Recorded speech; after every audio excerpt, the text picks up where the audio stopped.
Good morning. कैसे हैं आप सब? आज अपन बात करेंगे correct form of the verb का सेकंड पार्ट। कल अपन ने 5-7 रूल्स लिख लिए थे, 2-4 रूल और लिखेंगे, फिर जो कुल मिला के 7-8 रूल हो जाएंगे, 9-10 रूल हो जाएंगे। बोर्ड के पेपर में इन रूल से बाहर क्वेश्चन एक भी नहीं जाएगा, ये 100% मेरी गारंटी है। थोड़ा सा विश्वास आपको करना पड़ेगा।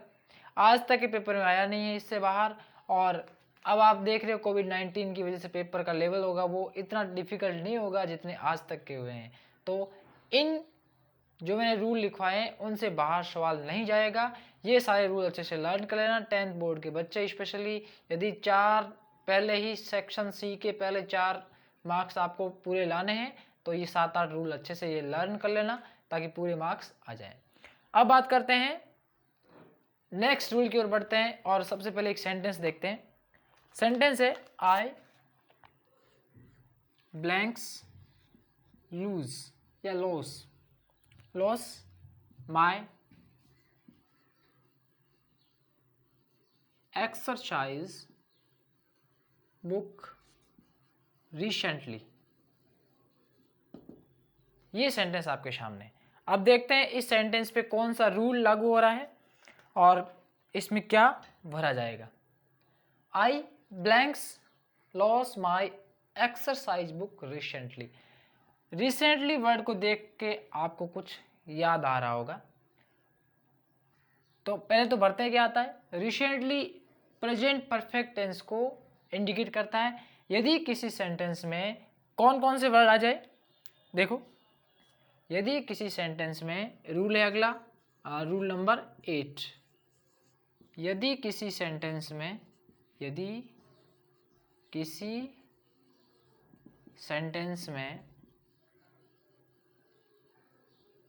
रिसेंटली yet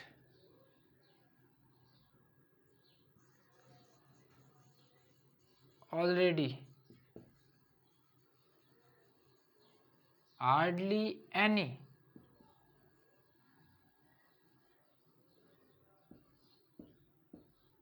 completely ये वर्ड आ जाए तो आपके सामने दो कंडीशन स्टैंड करती है। यानी ये वर्ड आ जाए तो प्रेजेंट परफेक्ट टेंस भरना है, और प्रेजेंट परफेक्ट भरने के लिए स्थिति क्या होती है, दो होती है, या तो हैज प्लस थर्ड फॉर्म या फिर हैव प्लस थर्ड फॉर्म। अब सिंगुलर सब्जेक्ट के साथ has plus third form, plural subject तो हैव प्लस थर्ड फॉर्म। तो ये रूल कॉपी में लिख लेना। यदि किसी सेंटेंस में recently yet already hardly any completely ऐसे कोई वर्ड आ गए तो उस वाक्य में प्रेजेंट परफेक्ट टेंस भरा जाएगा, और प्रेजेंट परफेक्ट टेंस का मतलब है हैव प्लस थर्ड फॉर्म या has plus third form. Has का प्रयोग सिंगुलर के साथ, हैव का प्लूरल के साथ। और देखो इस सेंटेंस में क्या भरा जाएगा। रिसेंटली आ गया, इसका मतलब प्रेजेंट परफेक्ट को इंडिकेट कर रहा है, और प्रेजेंट परफेक्ट को इंडिकेट कर रहा है इसका मतलब आई है सब्जेक्ट, आई के साथ आएगा हैव प्लस थर्ड फॉर्म तो हैव, और लॉस की थर्ड फॉर्म लॉस्ट।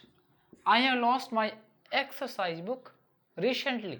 एक सेंटेंस और देखो इसी का, प्रेजेंट परफेक्ट का।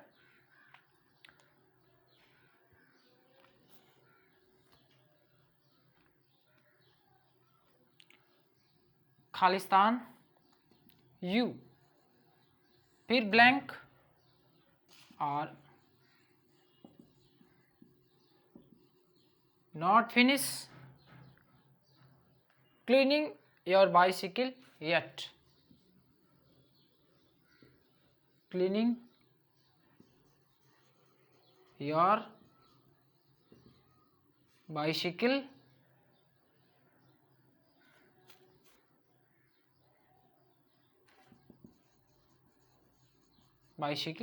येट, ये क्वेश्चन मार्क। अब देखो इस सेंटेंस में क्या भरा जाएगा।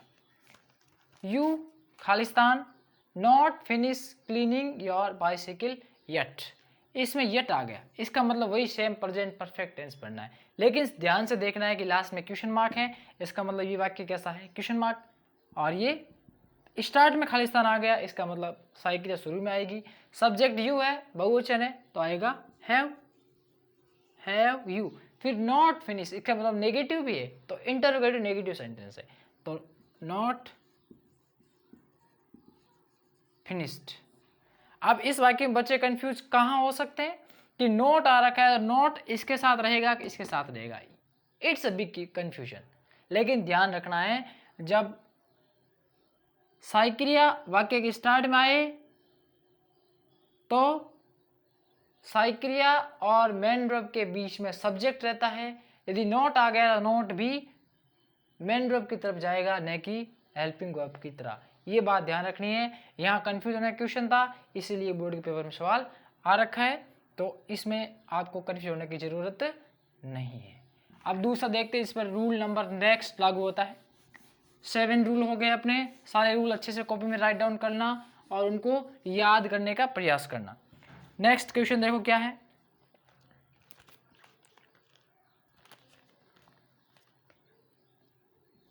पहले सेंटेंस, वी लर्न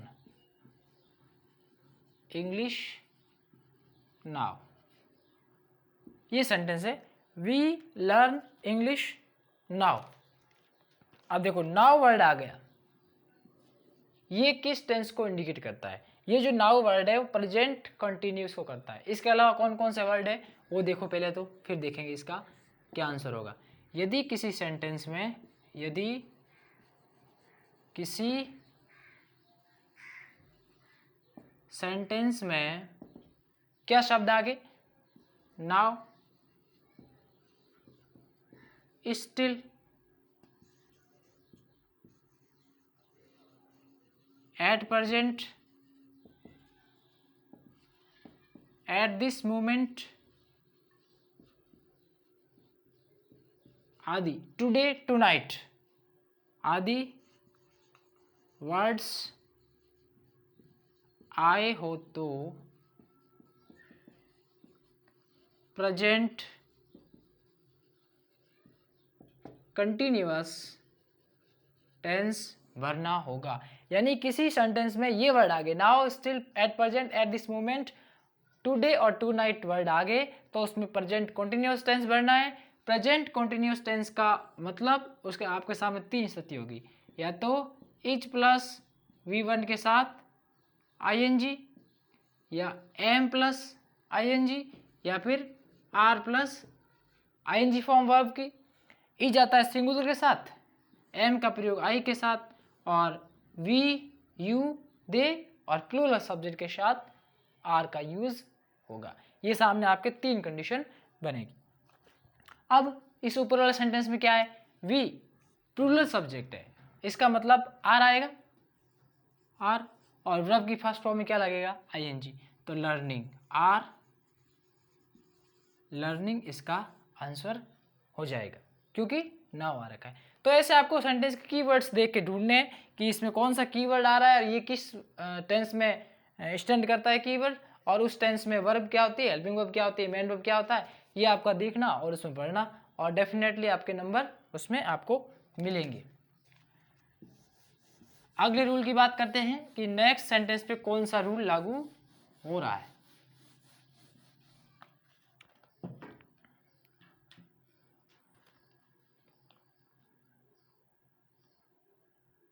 अब खास तौर से रूल तो यही लागू होने थे। अब अपन बात करते हैं कुछ ऐसे सेंटेंस जो कल वाले रूल पर डिपेंड करते हैं और इम्पोर्टेंट थे, कल अपन के सामने वो सेंटेंस नहीं आए थे। जैसे एक सेंटेंस है, दे Khalistan not wait for us at the bus stop last night, bus stop last night। ये रूल अपन कल इस रूल के बारे में बात कर चुके हैं, फिर देखो दोबारा, they not wait for us at bus stop last night, उन्होंने पिछली रात को बस स्टॉप के इंतजार नहीं किया, अपन लोगों का नहीं किया। अब last plus night, day, month, year, week आ गए, इसका मतलब कौन सा टेंस है, वो सिंपल पास्ट टेंस है। और सिंपल पास्ट टेंस में 2 कंडीशन बनती है, एक तो वर्ब की सेकंड फॉर्म, एक वर्ब की फर्स्ट फॉर्म आएगी, और क्या आएगा, डिड प्लस V1 आएगा। ये कब आता है, जब सेंटेंस कैसा हो, नेगेटिव हो या इंट्रोगेटिव हो। ये कब आता है, जब सेंटेंस हो पॉजिटिव। अब अपन को ऊपर वाला सेंटेंस देखना है, नॉट आ गया, इसका मतलब ये नेगेटिव सेंटेंस है और आपके सामने कंडीशन कौन सी रहेगी, ये डिड प्लस V1 वर्ड रहेगी। तो डिड नॉट वेट, उन्होंने हमारा बस स्टॉप पर पिछली रात को इंतजार नहीं किया, ऐसा रहेगा इस सेंटेंस का कॉम्बिनेशन। अब अगला एक और सेंटेंस देखते हैं जिसमें कौन सा रूल लागू होता है। कल वाले रूल्स में ऐसा ही है, इंपॉर्टेंट क्वेश्चन थे इसलिए मैंने थोड़ा सा बताने का प्रयास किया है। ये आप सारे रूल्स याद कर लेना, इनमें से बाहर 100% नहीं जाएगा, नहीं जाएगा, नहीं जाएगा, ये आप मान के चलो। We reach the circus, we reached the circus after the show, after the show, कार्यक्रम शो स्टार्ट। ये सेंटेंस आपके सामने, थोड़ा सा ध्यान से देखो कि जैसे आप सेंटेंस को देखोगे तो आपके सामने इस सेंटेंस में क्या भरना है वो चीज सामने निकल के आएगी। देखो आफ्टर आ गया, आफ्टर और बिफोर आते ही आपके दिमाग में क्लिक होना चाहिए कि ये पास्ट परफेक्ट टेंस की बात हो रही है। पास्ट परफेक्ट टेंस की बात हो रही है तो पास्ट परफेक्ट टेंस में दो कंडीशन बनती है, एक होता है बिफोर और एक होता है आफ्टर। ये बात कई बार इस चीज़ का जिक्र हो चुका है। बिफोर का हिंदी अर्थ क्या होता है, पहले, और आफ्टर का हिंदी अर्थ क्या होता है, बाद में। दोनों तरफ आपको सेंटेंस के ब्लैंक्स मिल सकता है और एक तरफ भी मिल सकता है। अब बिफोर आफ्टर किस टेंस में आते हैं, पास्ट परफेक्ट में। बिफोर का मतलब क्या होता है, पहले, तो बिफोर के पहले क्या आएगा, had plus V third. After का मतलब क्या होता है, बाद में। आफ्टर किस टेंस में आता है, पास्ट परफेक्ट में, तो आफ्टर के बाद में क्या आएगा, पास्ट परफेक्ट, यानी हैड प्लस वी थर्ड। इधर क्या रह जाएगा, V2, इधर क्या रह जाएगा, V2। तो इस सेंटेंस में भी देखो आफ्टर आ गया, आफ्टर के इस तरफ क्या आ रखा है, V2 आ रखा है, इसका मतलब आफ्टर के दूसरी तरफ क्या आएगा, हैड प्लस थर्ड फॉर्म, तो had started. We reach the circus, हम सर्कस पहुंचने के बाद शो स्टार्ट हुआ था। तो इस प्रकार कुछ सेंटेंस आपके सामने मैंने प्रेजेंट किए, बाकी ज़्यादा कुछ है नहीं। आप इस सारे रूल को अच्छे से लर्न करो। यदि आपको किसी भी बोर्ड के पेपर में, जो आज तक के सारे बोर्ड के पेपर हुए हैं, उन किसी भी पेपर में यदि ऐसा कोई क्वेश्चन आ गया है जिन पर मेरे द्वारा बताए गए रूल लागू नहीं हो रहे हैं, तो आप मुझे डायरेक्ट मैसेज करके बता सकते हैं कि सर ये आपके रूल से बाहर है। आप 100% देखना इन रूल से बाहर नहीं है। आप वीडियो के कमेंट बॉक्स में जाके कमेंट कर सकते हैं कि जैसे कोई ये सेंटेंस है उस पर आपके द्वारा बताए गए रूल लागू नहीं हो रहे हैं और ये बोर्ड के पेपर में आ रखा है। वैसे किताबों में तो आएंगे क्योंकि correct form of the verb का एक बहुत बड़ा लंबा चैप्टर है, लेकिन कौन सा आपके स्टैंडर्ड के अकॉर्डिंग इंपॉर्टेंट है वो चीज़ जरूरी है, तो वो मैंने बताने का प्रयास किया है। डेफिनेटली इससे बाहर नहीं जाएगा। यदि कहीं कोई क्वेश्चन आ रखा है तो आप मुझे जरूर बताएं ताकि मैं उसका रूल आपको सॉल्व करके बताऊं कि उस पर कौन सा पैटर्न लागू हो रहा है। डेफिनेटली आपको एक भी क्वेश्चन ऐसा नहीं मिलेगा बोर्ड के पेपर में जो मेरे इन रूल से बाहर हो। Thank you very much. यदि अभी तक चैनल सब्सक्राइब नहीं किया है, चैनल सब्सक्राइब करें, पास में बने बेल आइकन को प्रेस करें ताकि आने वाले वीडियो नोटिफिकेशन आपको मिलता रहे। Thank you, all the best, पढ़ते रहें।